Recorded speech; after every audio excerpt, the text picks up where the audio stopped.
Hello नमस्कार, good morning students. स्वागत है आप सभी का आज के सत्र में। बच्चों, आशा है कि आप सभी स्वस्थ और सेहतमंद होंगे और घर बैठे अपना अध्ययन कर रहे होंगे। तो क्लास 8th आज आपके संस्कृत के सिलेबस का हम ये अंतिम पाठ आपको पढ़ाने जा रहे हैं। जी हाँ, इस वर्ष सत्र 2020 और 21 में जो आपके लिए सिलेबस तैयार किया गया है, जितनी कटौती हुई है, जो चैप्टर हटाए गए हैं और जो चैप्टर परीक्षा के लिए रखे गए हैं, उसके आधार पर संस्कृत में जो आज हमारा ये पाठ है, चतुर्दश पाठ यानी कि 14 चैप्टर, पाठ 14 आर्यभट्ट, ये अंतिम पाठ है। आर्यभट्ट पाठ के बाद में आपको इसके दूसरे आगे के पाठों के बारे में वीडियो नहीं मिलेंगे। ये अंतिम पाठ है, तो ये बहुत ही ध्यान से आप इसको समझना।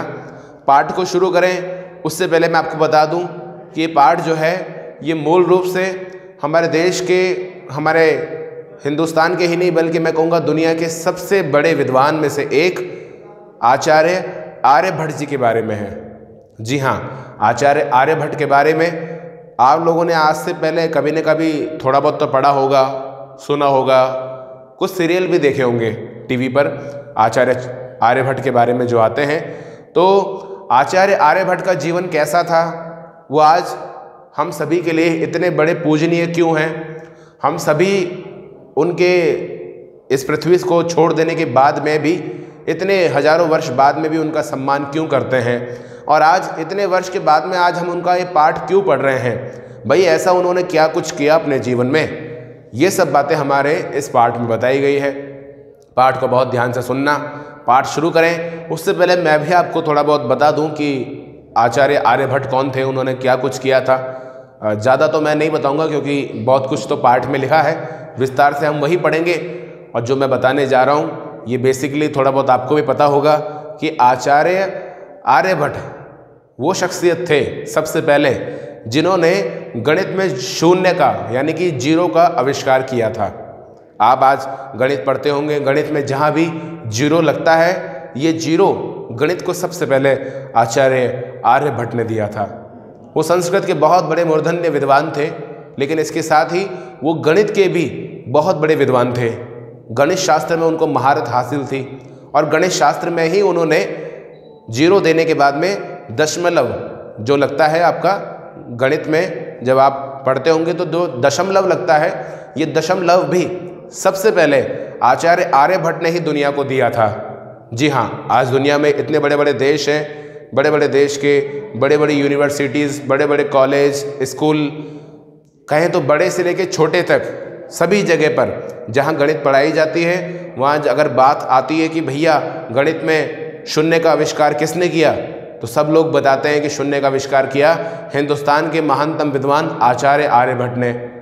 फिर बात होती है कि भैया अब गणित में ये जो दशमलव लगता है, ये दशमलव सबसे पहले किसने दिया, कहाँ से आया, तो इस बारे में पूरी दुनिया बोलती है कि ये हिंदुस्तान के महान विद्वान आचार्य आर्यभट्ट ने दिया था। इतने बड़े विद्वान थे वो। इसके अलावा बच्चों, प्राचीन समय में क्या होता था कि लोग बाग ये सोचते थे कि पृथ्वी जो है वो घूमती नहीं है, वो एक जगह स्थिर रहती है, वो घूमती नहीं है। तो आचार्य जो आर्यभट्ट हैं, इन्होंने बताया कि पृथ्वी अपने धुरी पर केंद्रित रहते हुए घूमती है।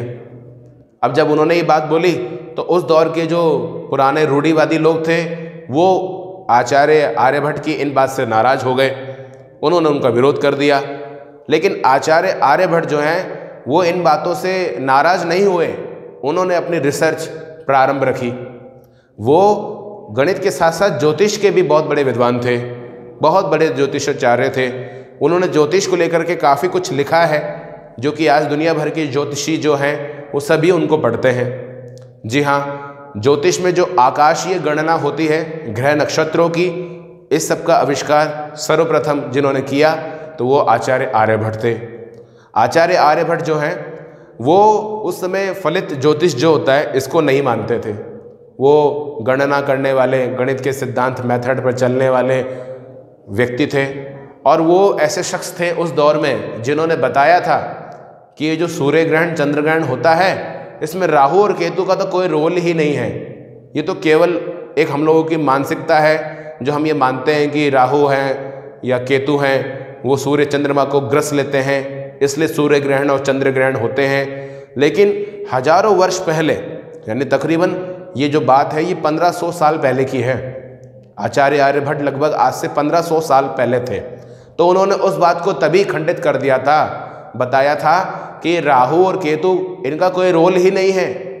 ये जो आप लोग विज्ञान में पढ़ते हैं कि सूर्य ग्रहण कैसे होता है और चंद्र ग्रहण कैसे होता है, ये एक लाइन में आ जाते हैं, सूर्य चंद्रमा और पृथ्वी।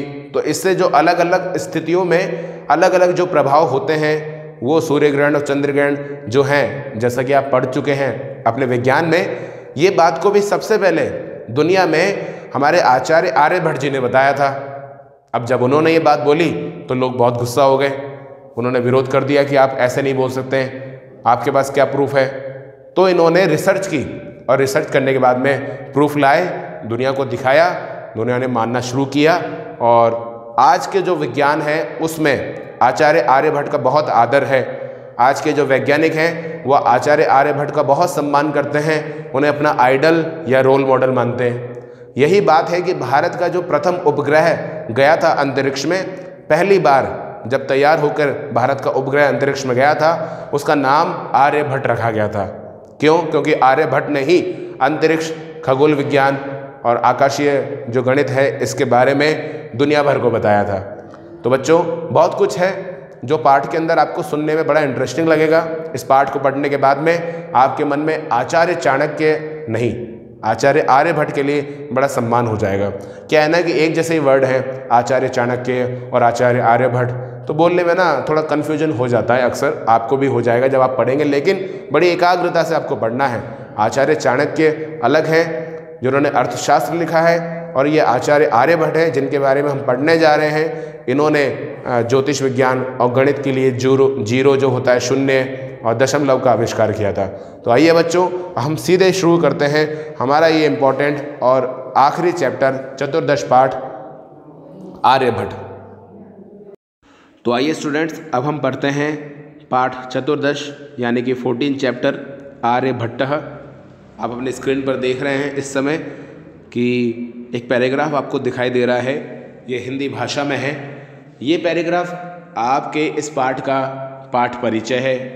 यानी मैं समझता हूँ कि एक बार को हम लोग पाठ को बड़े ध्यान से पढ़ पाएँ या ना समझ पाएँ, लेकिन हम अगर पाठ की भूमिका को, जी हाँ, पाठ के ऊपर दिया जाता है ये हिंदी वाला पैराग्राफ, इसको ध्यान से समझ लेते हैं तो हमें पूरा पाठ समझ में आ जाता है।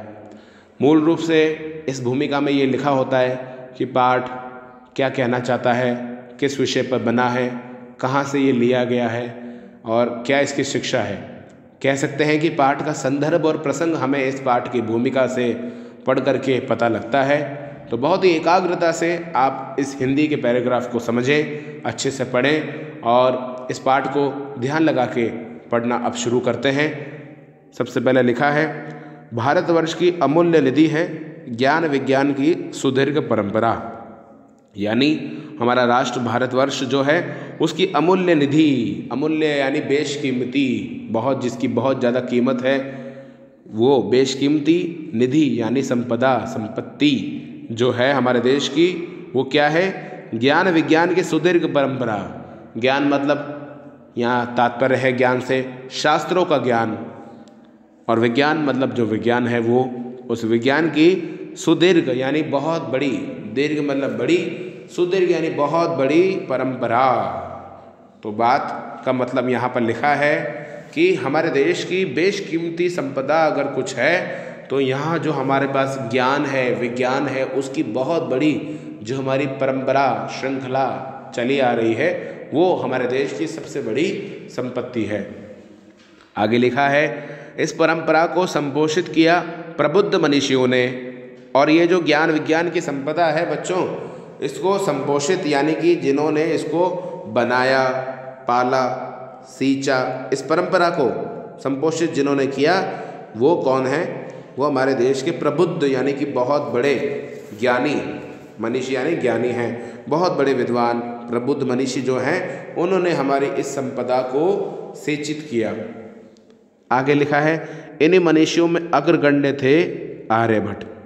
जी हाँ, ये जो मनीषी जिन विद्वानों की चर्चा हमने की है, जो बहुत बड़े प्रबुद्ध ज्ञानी हुए हैं, उन विद्वानों में अग्रगण्य यानी जो उनका नाम, उनकी गिनती सबसे पहले ली जाती है। अग्र मतलब आगे, गण्य मतलब जो गिने जाते हैं, सबसे आगे सबसे पहले जो गिने जाते हैं उन विद्वानों में वे थे आर्यभट्ट। आगे लिखा है दशमलव पद्धति आदि के प्रारंभिक प्रयोक्ता, यानी दशमलव जो आप गणित में पढ़ते हैं ना, दशमलव जिसकी चर्चा मैंने पहले की थी, वो दशमलव पद्धति जो होती है और ऐसी आदि पद्धतियों के प्रारंभिक यानी सबसे पहले शुरुआती, प्रारंभिक यानी शुरुआती प्रयोक्ता जिन्होंने उसका प्रयोग किया, सबसे पहले प्रयोग किया, आर्यभट्ट ने गणित को एक नई दिशा दी। जी हाँ, गणित विषय को आचार्य आर्यभट्ट ने एक नई दिशा दी थी। क्यों? क्योंकि उन्होंने दशमलव पद्धति और गणित की कुछ पद्धतियाँ हैं, जैसे शून्य का आविष्कार उन्होंने किया, ऐसे कई सारी जो पद्धति आती है, तो उन्होंने जो है कि गणित को एक नई दिशा दे दी। दुनिया भर में गणित पलट गया, एकदम बदल गया, और वो बहुत अच्छा था, इसलिए उसको नई दिशा मिली। आगे लिखा है इन्हें एवं इनके प्रवर्तित सिद्धांतों को तत्कालीन रूढ़िवादियों का विरोध झेलना पड़ा। तो जैसा मैंने आपको पहले बताया था कि जब ये इस तरह के नए नए सिद्धांत फॉर्मूले ला रहे थे, नई नई गणनाएं आविष्कार कर रहे थे, रचनाएं कर रहे थे, रिसर्च किया करते थे, तो क्या होता था, इनको और इनके जो सिद्धांत थे, जो उन्होंने नियम बनाए, फॉर्मूले बनाए, इन दोनों को तत्कालीन, तत्कालीन मतलब क्या होता है, उस समय के जो लोग होते हैं तत्कालीन, उनके रूढ़िवादियों का, तत्कालीन रूढ़िवादियों का यानी उस दौर के, उस समय के जो रूढ़िवादी लोग थे, रूढ़िवादी लोग यानी कि जो पुरानी चली आ रही परंपरा को ही मानते हैं, जो नए दौर में नहीं ढलना चाहते हैं, जो नई बातों को नहीं एक्सेप्ट करते हैं। पुरानी रूढ़िवादी परंपरा का तात्पर्य यहाँ पर ये भी है कि कुछ परंपराएं जो पुरानी बनाई हुई रीति रिवाज हैं, जो गलत हैं, जिनके बारे में सब जानते हैं, फिर भी उन गलत रिवाजों को जो ख़त्म नहीं करते हैं, उन गलत रिवाजों को जानते हुए भी जो मानते हैं, फॉलो करते हैं, वो रूढ़िवादी होते हैं। जैसे कुछ रूढ़ियाँ हमारे यहाँ चली आ रही थी, जैसे कि बाल विवाह को आप गिन सकते हैं। बाल विवाह रूढ़िवादी परंपरा है। सती प्रथा एक रूढ़िवादी परंपरा है। जब कोई औरत शादी के बाद विधवा हो जाती थी तो उसको एक अछूत जैसा उसके साथ व्यवहार किया जाता था। तो ये सब रूढ़ियाँ थी जो समय समय पर हमारे समाज में पनपती रही, लेकिन जब जब कोई महापुरुष आए, समाज सेवी आए, उन्होंने इसका मुकाबला किया और इन रूढ़िवादियों को ख़त्म किया। तो रूढ़िवादियों का यहाँ तात्पर्य यही दिया गया है कि तत्कालीन रूढ़िवादियों का इनको विरोध झेलना पड़ा था।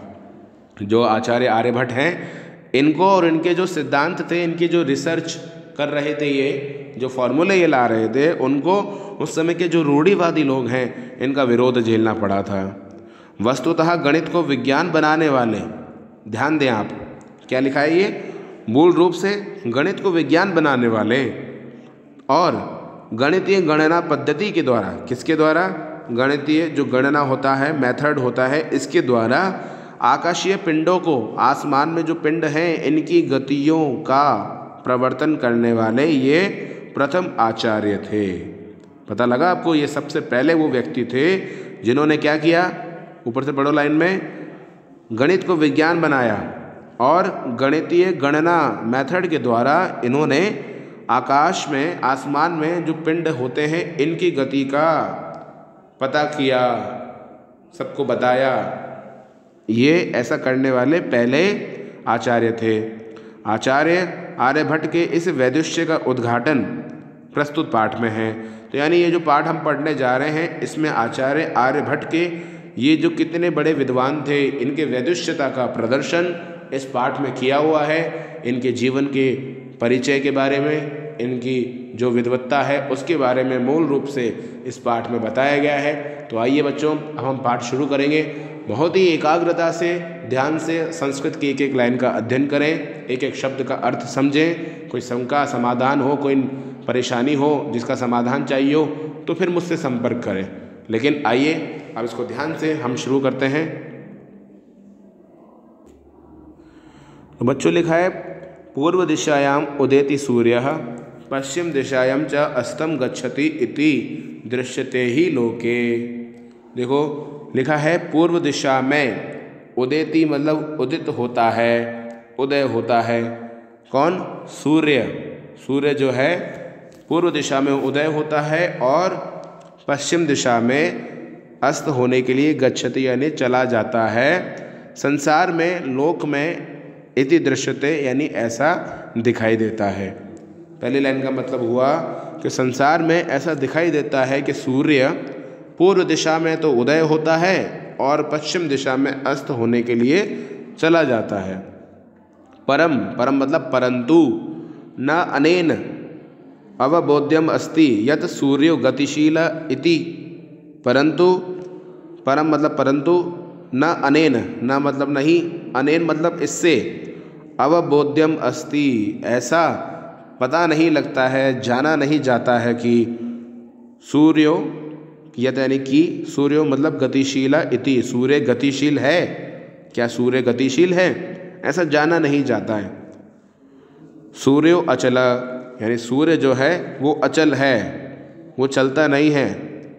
च यानी और, पृथ्वी, पृथ्वी जो है वे चला, वे चलती रहती है, वो गतिमान है। या स्वीकीय, यह स्वीकीय यानी जो, स्वीकीय मतलब अपने, अक्षय मतलब अक्ष पर, घृणति यानी घूमती है, इति यानी ऐसा, सांप्रतम यानी अब, सुस्थापितः सुस्थापित है यानी सभी जगह पता है, सिद्धांतः यानी सिद्धांत, ये सिद्धांत अब सभी जगह पता है। पूरी लाइन का मतलब क्या हुआ कि सूर्य जो है वो अचल है और पृथ्वी चलती है, गतिशील है, चलायमान है, जो अपने अक्ष पर ही घूमती रहती है।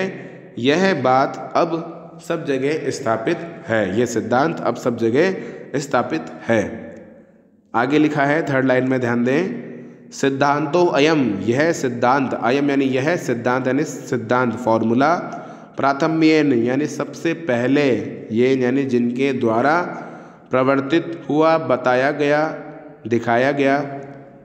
यह सिद्धांत सबसे पहले जिनके द्वारा प्रवर्तित हुआ, जिन्होंने सिद्धांत को सबसे पहले निकाला, बताया। सह आसित वह थे, महान गणितज्ञ, गणित के बहुत बड़े ज्ञाता, जिन्हें गणितज्ञ कहा जाता है, तो वे थे महान गणितज्ञ, ज्योतिर्विच्च आर्यभट्ट, और बहुत बड़े ज्योतिषी। ज्योतिर्विच्च च मतलब और ज्योतिर्वी मतलब यहाँ लिखा गया है, शब्द का मतलब है ज्योतिषी, आर्यभट्ट थे। वे महान हमारे ज्योतिषी, और इस लाइन का पूरा मतलब हुआ कि वह थे हमारे महान गणितज्ञ और ज्योतिषी आर्यभट्ट। पूरी लाइन का मतलब हुआ इस सिद्धांत को सबसे पहले जिन्होंने बताया, जिन्होंने प्राथम्येन प्रवर्तिता प्रारंभ किया, वे महान गणितज्ञ यानी गणित के ज्ञाता और ज्योतिषी आर्यभट्ट थे। तो फिलहाल बच्चों आपके इस वीडियो में आज हम इतना ही पढ़ेंगे। फोर्थ लाइन में आप निशान लगा लीजिए। वीडियो चूँकि ज़्यादा लंबा ना हो, ज़्यादा खींचा ना जाए, क्योंकि अगर वीडियो ज़्यादा बड़ा बनता है तो आपके दिमाग से जो आप पढ़े होते हैं वो सब कुछ निकलना शुरू हो जाता है।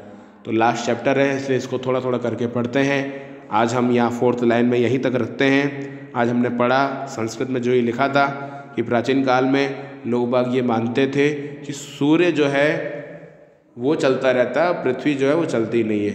लेकिन वास्तव में क्या था कि पृथ्वी जो है वो चलती रहती है सूर्य के ओर। और ये बात को सबसे पहले जिन्होंने बताया वे थे गणित के बहुत बड़े ज्ञाता और ज्योतिष के बहुत बड़े ज्ञाता आचार्य आर्यभट्ट। अब इसके आगे फोर्थ लाइन में जो शब्द हैं ये, इनके आगे हम नेक्स्ट वीडियो में यानी कि पार्ट 2 में पढ़ना शुरू करेंगे।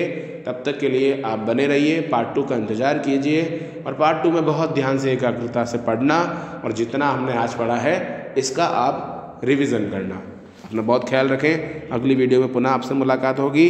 तब तक के लिए नमस्कार।